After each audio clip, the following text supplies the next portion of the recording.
Welcome to this practice video for creating connections. Today's practice for creating connections is watering flowers. Watering flowers is one of my favorite practices that I actually learned from the teaching of Buddhist monk Thich Nhat Hanh. The Buddhists talk about our mental being, our psychology as a garden. And in that garden, we have all kinds of flowers. We have flowers for hatred. And, well, I don't know if you'd consider them flowers, maybe weeds. We'll call them weeds. So we have weeds for hatred and disgust and resentment, anger, judgment, right? All of those things that we don't want. We also have flowers in our garden for love and kindness and passion and joy of living and creativity and connection. And so we have practices, our thoughts, our behaviors, the relationships that we have, our workplaces, every part of our life waters the flowers in our garden. So maybe you're in a relationship with somebody at work. We're going to hope that it's not at home. Somebody who waters a seed of resentment in you, right? The seed of resentment is in you, and yet that person, what they're doing, the way that they're talking with you is really watering and cultivating that seed, right? And we don't like that. And that's part of what leads us to feel powerless, is that they're watering the seed, right? They're the one doing it. There are a few things that we can do to help empower ourselves in that case. One of the things that we can do is have practices that kind of create a barrier or like an umbrella over that seed. So it's like, yeah, that seed's in there, but I'm not going to let you water it. And so some of those practices, of course, can be mindfulness practices, or they can be yoga or exercise or journaling, right? Things that we do so that those seeds don't get cultivated no matter what environment we're in. The other thing that we can do is simply change our environment so that those seeds are no longer being watered.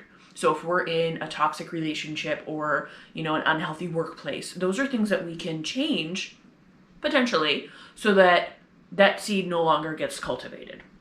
So that's just one note about those seeds in our garden.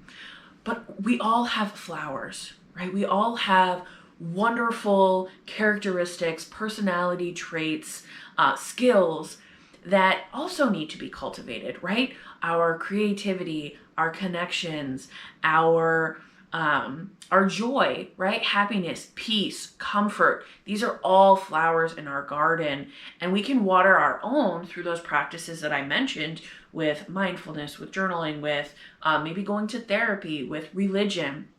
All of those things can help to water our flowers. We can also help to water the flowers in our loved ones.